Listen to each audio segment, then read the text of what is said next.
Hello, everyone, and welcome to the weekly career design live stream. And I am very excited to talk to you today about something that was a huge aha moment for me when thinking about what do I want to do with my career and how can I help guide my clients and my community and my friends towards something that is meaningful, exciting, and challenging for them. So, so let's just start with the concept of interest. And just so you know, I'm having allergies right now, so I'm probably going to sneeze or not. There we go. All right, you gotta love springtime. Okay, so let's go back to this concept of interest. So, interests are pretty foundational in career development theory. And basically, it's pretty clear cut in that you're more likely to enjoy your job if it's something that you're interested in. That is the bottom line. And but what that actually means is still open to a lot of interpretation, a lot of different kinds of concepts and directions. And so so that's just one of the things that I want us to kind of hold here as we're talking and thinking about this. And and I am a little bit of a pop science nerd, and so people like Malcolm Gladwell write books that I'm super interested in. So he wrote a book called Outliers, which I highly recommend. He's a great writer, and it's lots of provoking food for thought. And and he goes into why are some people great, great at what they do. And by great, I mean exactly that, not necessarily great human beings, but experts, one of a kind, and the top of their field, that kind of thing.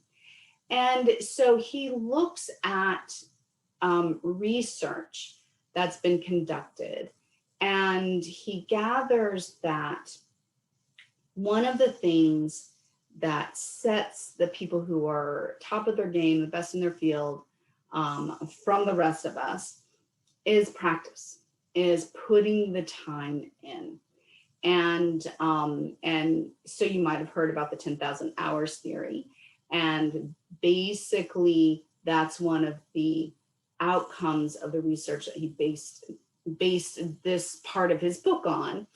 And there's a little bit of controversy over that, and we'll talk about that in a little bit. But basically, he looked at people like Bill Gates, and how did he become to be one of the top of the field in computer programming. And what he found is that when Bill Gates was in school in Lakeside High School in the Seattle metro area, they had a computer that was pretty much open for students to use. And so he just spent hours and hours and hours on the computer late at night learning how to program. And Malcolm Gladwell also talks about the Beatles and how before they actually became big, they spent years in Germany, I think, and just playing every single night at bars.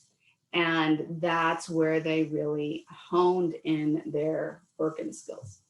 And so he gives a couple of other examples, but that's really the crux of it, that it's not just innate talent, although innate talent doesn't hurt, but that can be overcome by just putting the work in. And so when you dig into the actual research a little bit more, it's not just about practice. It's not just putting the work in. It is this concept of deliberate practice where you set goals for yourself, where you stretch yourself. You're not just doing it, you are intentionally trying to get better. And also looking at the research, your teachers are a big part of this as well, that, you know, having someone to guide you to help you understand where you want to put your time and energy and work. So it's not just you know, taking out a stopwatch and going until you get to 10,000 hours. It really is intentional, where you are trying to get better and you are pushing yourself to exceed your past performance, and pretty incessantly. And so what is interesting to me about this is, and this is where I think that research often leaves a gap with, okay, we've got this knowledge, now what do we do with that? So 10,000 hours, what does that mean? And so from my perspective, if we're talking about mastery and really getting to the top of the peak here, the way that Bill Gates and the Beatles and the other people that Malcolm Gladwell described got to that point is because they had an innate love for this anyways. So the thing that I think is explicitly missing from what I read in the research and in the book Outliers is two things, is interest and personality. And they are really intertwined. And basically, if you put in 10,000, the way that you're most likely to put 10,000 hours into anything is by really loving what you do. And so that's what I mean by interest. So the Beatles liked music, right? That was even before they probably, you know, formed as a band, that obsession was a part of who they were. And same with Bill Gates. Like, I know many people like him in that, where once they found a computer and learned the basics of programming, then it was like a match made in heaven. And so that's a piece of it. But I also do think that there's a little bit of a single-minded determination and obsessiveness, a personality trait that feeds into this as well. That there are many things that I love, but I am not single-minded enough, me personally, to spend 10,000 hours doing deliberate practice of just about anything, because I'm so interested in so many different things. So I think that this theory and this concept is really useful, but we also always start with, who are you and what are you innately good at? And so I am innately good at looking at and short-term interest in a ton of different things. My obsessions over the years have been very short-lived, but pretty intense while they were going on, and have included everything from the TV show Firefly, to African drumming, to modern dance, to neuroscience, and you know, Swahili. I mean, I love variety in my life.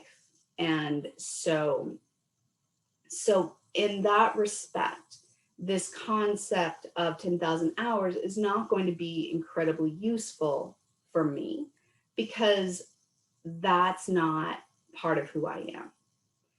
So how do we bring together these concepts of interest, this concept of deliberate practice, and and putting the work in and the research and who you are to help you design your career and your future. And one of the things that I would say is it is useful to think about your goals and to connect your goals with who you are. So for example, there have been times when I have wanted to be a thought leader in a specific area. And basically gender studies in sub-Saharan Africa was something I was really passionate about for a really long time. And so there was a time where that's really where I wanted to base my career on that. And so that's one thing. But then when I took that step back to see who I am and what's really important to me,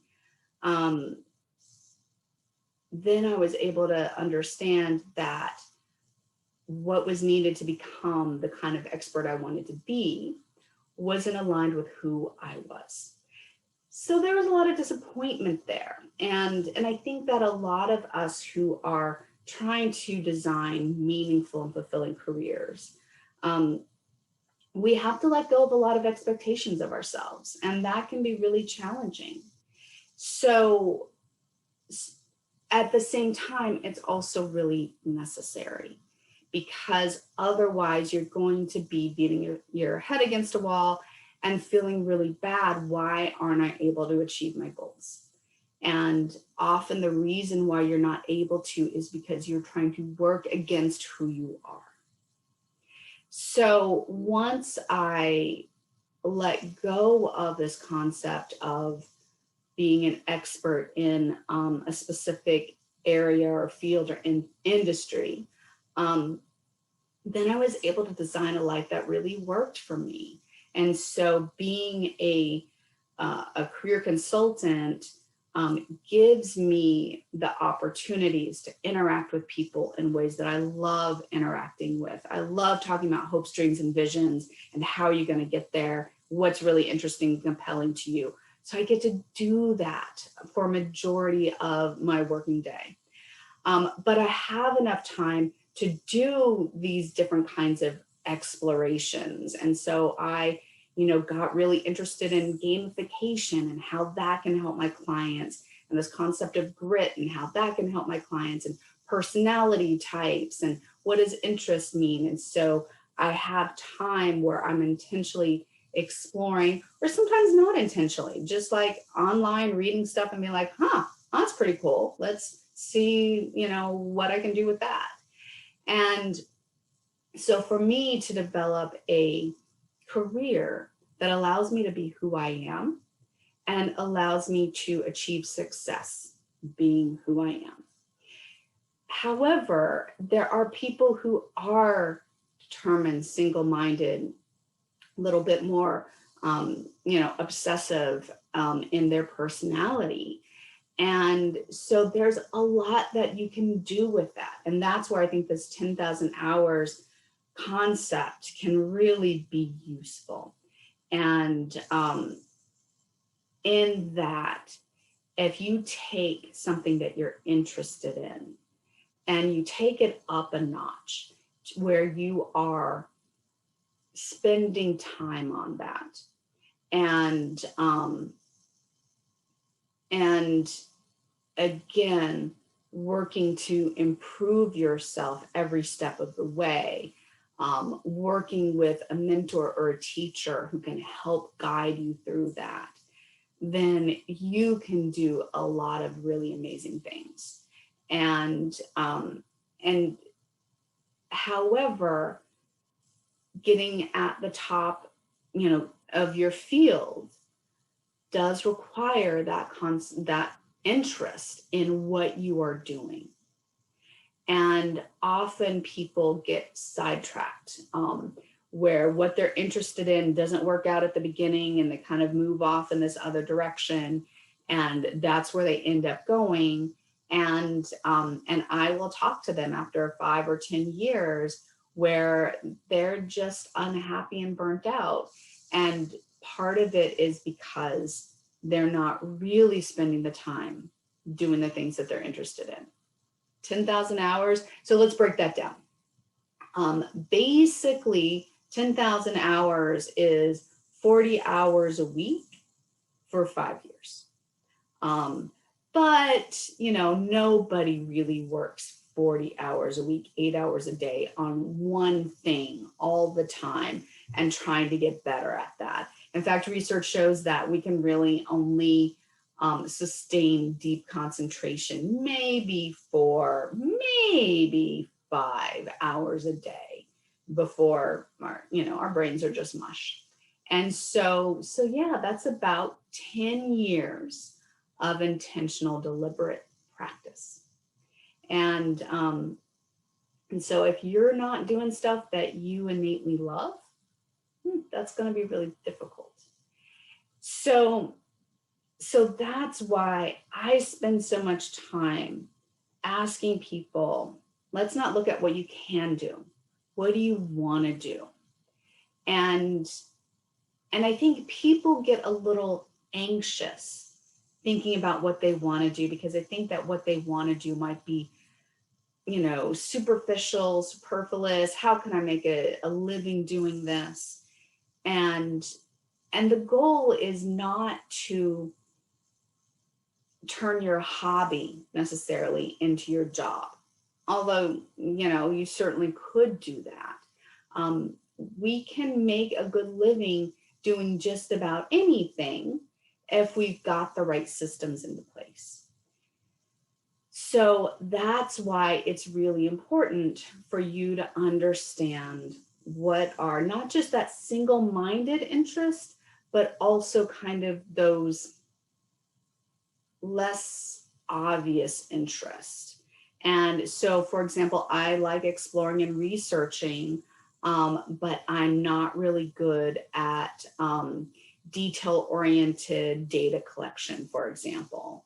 And so me being an actual researcher was not a good fit. I thought about it, but just too much time in the data, not enough time in the ideas for me.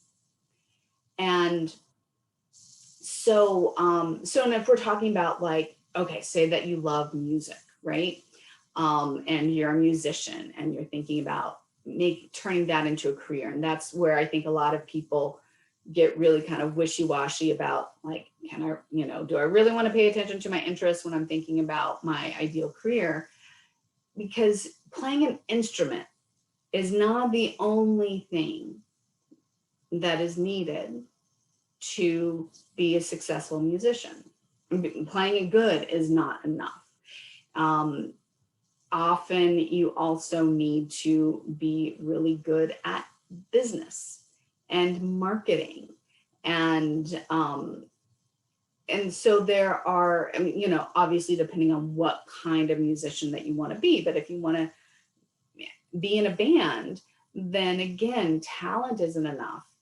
You also have to be interested and excited to do some of these other things. And that's why people who are really great at self-promoting and marketing can achieve higher than people who are more talented than them, because they are innately interested in the other activities that are required to make it as a musician, as an artist, as a writer, as a researcher, all of these things, whatever your passion is.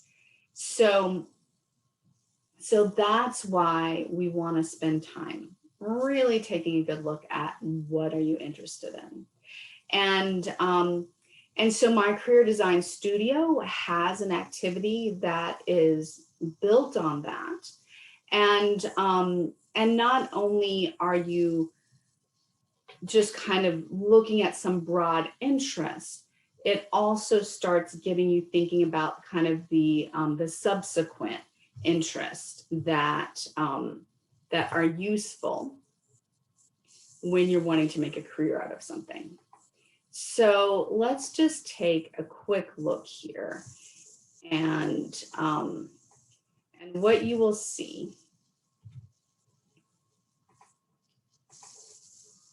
is if we go into the raw materials section, you'll have my interest results. The reason why it says results is because you've got to take the career assessment first, which is just a really streamlined way of getting to know parts of you that can help us understand your personality traits. This is where I know a little bit about where I'm, big picture thinking, empathetic, good at expressing themselves. This is why career consulting is such a good fit for me, because I'm able to bring those parts of my personality into it. Preferences, these are things that, again, we tend to be more one way than another, tend to be more introverted than extroverted. And there are strengths, challenges, and qualities and traits related to all of these. Now, when we get to the interest, this is based on John Holland's work, where he created a code that basically divides us into, is it 5 different parts? Realistic, artistic, investigative, social, enterprising, and conventional. So 6 different categories of interest. So one of the things that is strong in me is my social interest. I like working with people. And so what is useful in my career design studio is that once you've identified these interest categories, then you can think about, okay, so what are my strengths? What do I want in my workplace? I want to be in a place that allows me to be supportive and encouraging to others. And so for me, being in a competitive environment does not work very well. I want to be able to lead or facilitate discussions. So by going through my career design studio, you're learning all these different pieces of yourself, as well as the kinds of activities. Boy, I didn't mark many of these, but I'm interested in designing new applications, ideas, or products. And I'm interested in caregiving and coaching and mentoring and communicating with people in other organizations. I like team building and maintaining relationships, translating information, explaining how it can be used. So then these are the kinds of things. And if we look at the skills that are related to your interest, this might be where you want to bring in your deliberate practice. So for example, if one of the skills that's important for you to use is teaching other people knowledge or skills, the process of how do you do that? How do you teach others? How do people learn? What are different theories? What are different tools? Like that is something that you could become extraordinary at if you put in the work. And so you want to just be clear about what are the things that are interesting to you and that you're naturally good at, and to set yourself up for success. That's where you want to put your time and your energy. So I would love you to spend a little bit of time. Maybe if you haven't done this activity in my career design studio yet, go, you can sign up for a 7-day free trial. I think most people listening to this already have access to my career design studio, but maybe think about this particular activity, the interest results, a little bit differently, and to see if there's a direction where you might want to spend some time doing deliberate practice. And the last thing that I want to say is that it does not take 10,000 hours to get good at something. It doesn't take a whole lot of time to get good at something, especially if you're innately interested in it. So don't let the 10,000 hours be something that scares you off. that really is, again, for if you're wanting to be the best of the best. But to be good, you can still take this concept of spending time each day, deliberately trying to improve on something that you enjoy, and see how far that'll take you. So I hope that this was helpful in you thinking through and planning for your career design. Please let me know in the comments if you've got any questions about this, or or you just want to share, what did you learn about yourself going through this career design process, on where you want to spend your time and where you think that you can be good and make a significant contribution. And so the final thing that I want to say is that this concept of, so I work with a lot of people, and most of the people in this group want careers that are meaningful to them, and that they are where they feel like they are making the world a better place. Putting your energy into what you're naturally interested in and what you're naturally good at gives you the ability to make your biggest impact in the world. So much of career design is knowing who you are so that you can leverage that to make your biggest impact. And so often, those of us in this kind of social impact field compare ourselves to our heroes. And for me, that was like Martin Luther King Jr. and Gandhi growing up. And so I felt like if I couldn't be like them, then what was I doing? That's not, but trying to be like them, I'm going to be able to have less impact in making things better than if I embrace who I am and lean into that and see where can I situate myself so that my personality, my strengths, and my interests align with a problem that I care about and want to be a part of the solution to. So I would love to hear any insight, any ideas that you have about what that is for you. And I look forward to seeing everybody next week. Bye for now.